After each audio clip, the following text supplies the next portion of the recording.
So yes, hello everyone. So welcome back to the channel. So आज का topic जो है that is about how we should prepare for a competitive examinations. अब आपको ये पता है कि जब भी हम कम्पिटिटिव एग्जाम्स की प्रिपरेशंस करते हैं तो हमें कुछ सेल्फ डिसिप्लिन मेंटेन करना होता है, राइट, जिसके बारे में मैंने प्रीवियस वीडियो में बात कर चुका हूँ मैं, तो उसका मैं लिंक आपको डिस्क्रिप्शन में दे दूँगा। लेकिन आज की वीडियो में जो मैं आपके साथ शेयर करूँगा दैट इज़ अबाउट कि हमारा तरीका क्या होना चाहिए, right, how we should start when we are sitting for a competitive examination just like chartered accountancy, right. तो सबसे पहले बात आपको क्या करना चाहिए, जब आपकी सारी क्लासेस हो चुकी है, ठीक है ना, आपको क्या करना चाहिए, आपको सबसे पहले स्टार्ट करना चाहिए विथ रिवीजन वीडियोस।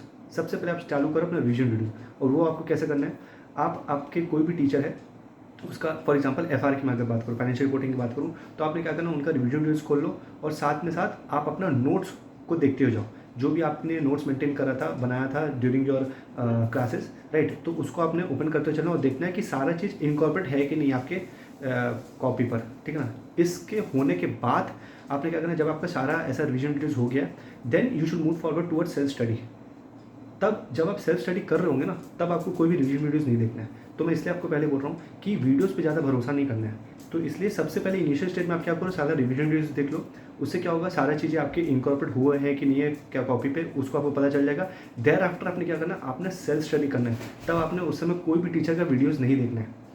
अब मैं ऐसा क्यों बोल रहा हूँ, क्योंकि ना सेल्फ स्टडी से क्या होता है, आपको कॉन्सेप्चुअल क्लैरिटी आती है, ठीक है ना। जब आपको चीज़ों पे कॉन्सेप्चुअल क्लैरिटी आएगा ना, तभी क्या होगा, you will feel very much confident. Even though if for example कोई एक चैप्टर है जिसका आपने क्वेश्चन नहीं सॉल्व करा है, लेकिन उसका कंसेप्ट आपको क्लियर है ना, then you will feel confident, ठीक है ना। ऐसा नहीं है कि आपको कोई लगेगा, डर लगेगा कि यार मैं कुछ चीज़ छोड़ के जा रहा हूँ, नहीं।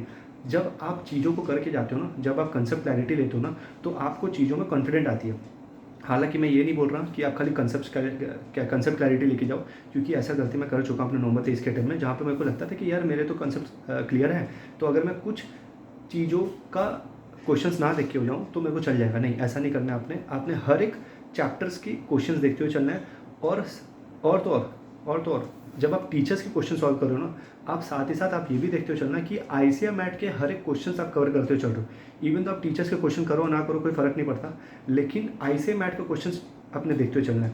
अब इस दौरान जब आप पढ़ने बैठते हो, after 2 years after completion of your classes, जब आप बैठ रहे हो पढ़ने के लिए, जब आपका ड्यू है एग्ज़ाम्स 3 महीने 6 महीने बाद, ठीक है ना, तो आपने क्या करना, आपने ड्यूरिंग योर प्रिपरेशन आपने ये देखते हुए चलना है कि आईसीए मैट का क्वेश्चन सारे चीज़ कवर है या नहीं।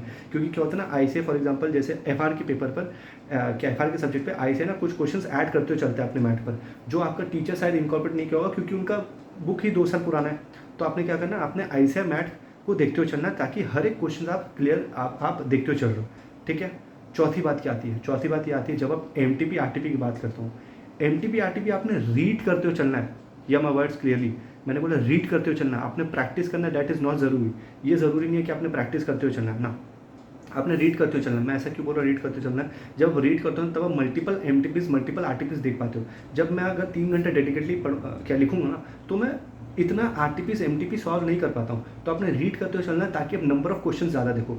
या फिर अगर आपको एमटीपी आरटीपी अगर प्रैक्टिस करके सॉल्व करना है, दूसरा तरीका क्या जो मेरे को अच्छा लगता है, वो है आप एक अपने फ्रेंड के साथ बोलो कि चलो ठीक है, मैं नवंबर 23 का पेपर देता हूँ, फॉर एग्जांपल एफआर का नवंबर 23 का मैं एमटीपी सॉल्व करता हूँ, तुम एक काम करो, तुम मई 24 का एमटीपी सॉल्व करो। अब जब दोनों का सॉल्व हो जाएगा, तुम मेरे को अपना मई 24 का पेपर दो for corrections, you take my November 23 का पेपर फॉर करेक्शन। अब उससे क्या होगा, जब आप मई 24 का पेपर करेक्शन करो तो आपको मई 24 के भी क्वेश्चन आपको इनकॉर्पोरेट हो जा रही है, ठीक है। तो आपका क्या हो रहा है, दोनों काम एक साथ हो जा रहा है। आए तो तक केस करो, या तो आप रीड कर लो, या तो आप क्या करो, अपने फ्रेंड्स के साथ मिलकर डिफरेंट ईयर्स के सेम सब्जेक्ट की क्वेश्चंस को सॉल्व करते हुए चलो, राइट। और एक चीज़ याद रखना, जब मैं प्रैक्टिकल सब्जेक्ट्स की बात करता हूँ, उस प्रैक्टिकल सब्जेक्ट में क्या करना है, ज़्यादा से ज़्यादा क्वेश्चन देखते हुए चलना है। पास्ट ईयर्स क्वेश्चन तो पक्का से पक्का देखना है, क्योंकि मैं बता रहा हूँ आईसीआई क्वेश्चंस को रिपीट करता है। फॉर एग्जांपल मैं आपको बता रहा हूँ सिक्योरिटी वैल्यूएशन, ये चैप्टर है एएफएम में, जिसमें एक कंसेप्ट है कन्वेक्सिटी बोल के, जो आईसीआई मैट में कहीं भी कवर नहीं है। कन्वेक्सिटी के बारे में इतना बात किया भी होगा तो कुछ वर्ड्स में बात करा होगा, जिसका क्वेश्चंस भी नहीं दिखेगा आपको आईसीआई के मैट पे, लेकिन उसका क्वेश्चन एग्जाम में आया हुआ है, शायद 1 या 2 साल पहले क्वेश्चन आया हुआ है, ठीक है। तो आपने क्या करना है, आप जब पास्ट ईयर्स पेपर्स देखोगे, जब आप मल्टीपल क्वेश्चन देखोगे, तो अगर आपको दिखेगा अच्छा ये कंसेप्ट ना नया है, ये चीज़ ना नया है, ये कैलकुलेशन नहीं है तो आपने क्या करना, उस क्वेश्चन को स्पेसिफिकली अपने एलडीआर मार्क करके चलना है, ताकि अब लास्ट डे रिवीजन में आप उसको देखते हो चलो।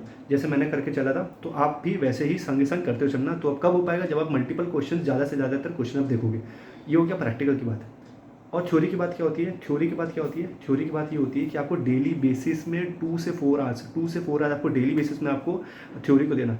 और अगर मैं सीए पैनल की बात करूँ, आपको थ्योरी क्या ही बचता है यार, हार्ड को थ्योरी बच जाता है आपका ऑडिटिंग, 2 तो आपको स्पॉम में चल गए अभी, ठीक है, लेकिन ऑडिट आपका हार्ड को थ्योरी हो जाता है। तो आपने क्या करना है, डेली बेसिस आपको ज़्यादा स्ट्रेस नहीं देना है, डेली बेसिस में आपने क्या करना है, 2 से 4 घंटा ऑडिट को देते हुए चलना है। और मैं आपको बता रहा हूँ, make standards on auditing your core, ठीक है ना। और आपको पता है कि अभी वेटेज ऑन स्टैंडर्ड ऑडिटिंग बढ़ चुका है, और मैं आपको ऑनेस्टली बताऊँ ना, standard on auditing is much easier then chapters, ठीक है ना, मच ईजियर देन चैप्टर। ये मेरे को इंटरमीडिएट में मेरे को थोड़ा टफ लगता था, एसएस मैं इतने करके नहीं जाता था, लेकिन क्योंकि फाइनल लेवल पे क्योंकि वेटेज बढ़ चुका था, तो मैंने एसएस पे ज़्यादा फोकस करा। तो मैं आपको सच बता रहा हूँ, एसएस जैसा इंटरेस्टिंग या कुछ भी नहीं है। आपने क्या करना है, आपने एसएस को बढ़िया से पढ़ते हुए चलना है। बट और एसएस, जैसा मैं आपको क्या ऑनेस्टली बता रहा हूँ, SS are much easier than the chapters which is given in your audit subject, right. तो आपने एसएस को कोर बनाते चलना है, और मैं आपको बता रहा हूँ ईजिली इट इज़ स्कोरिंग, ठीक है ना। हालांकि मैं ऑडिट पे आपको बताऊँ तो ऑडिट पे मैंने कोई भी चैप्टर्स को रेक्टिफाई नहीं करा था। और मैं आपको ऑनेस्टली बता रहा हूँ, कोई भी चैप्टर्स को मैंने क्या रेक्टिफाई नहीं करा था। जबकि आप सुनते हो यूट्यूब वीडियोज़ में कि ऑडिट को रट्टा मारना पड़ता है, ऑडिट को रट्टा मारना पड़ता है, नहीं, मैंने ऑडिट को ऑनेस्टली बता रहा हूँ, मैंने ऑडिट को रट्टा मारा ही नहीं था। However I have scores 48, but मैंने ऑडिट को रट्टा मारा नहीं था, even SS. In future I will try to share what I did for my concept clarity in audit, right. तो आते हैं वीडियोज कंटिन्यू करता हूँ मैं। तो आपको क्या करना है, आपको प्रैक्टिकल एंड थ्योरी का मैंने आपसे बात करा, और आप अपना प्लानिंग कर सकते हो कि आपने सब्जेक्ट्स को कैसे लेते हुए चलना है। फॉर एग्जांपल, जब आप पहला सेटिंग बैठ रहे हो अपने लेने के, तो या तो one subject at a time देखो। फॉर एग्जांपल, जैसे मैं करता था, एफआर को मैंने 15 डेज़ का प्लान कर लिया था, तो मैं एफआर को देता था, संग संग ऑडिट मेरी चलती रहती थी बैक एंड पे, राइट। 2 से 3 घंटा मैं ऑडिट को देते हुए चलता था। तो मैंने डेडिकेटली 15 डेज़, और फॉर एएफएम मैं बोल सकता हूँ फॉर 10 to 12 डेज़ मैंने एएफएम को दिया था। तो एवरी सब्जेक्ट को मैं ऐसे देते हुए चलता था, मैं कभी भी 2-3 सब्जेक्ट को एक साथ मर्ज करके नहीं चलता था। तो आप जैसे फेमिलियर हो, आप वैसे करते हुए चल सकते हो, बट मेक प्लानिंग, ठीक है ना। आप प्लानिंग करते हो चलना, तब आपके लिए चीज़ें ईजी होंगी, राइट। और लास्टली मैं आपसे ये बोलूँगा कि stay consistent and believe in yourself, you will be the next chartered accountant, right. So hopefully ये वीडियो आपको अच्छा लगा होगा। तो मिलते हैं नेक्स्ट वीडियो पे कुछ अच्छी बातों के साथ, राइट। टाटा।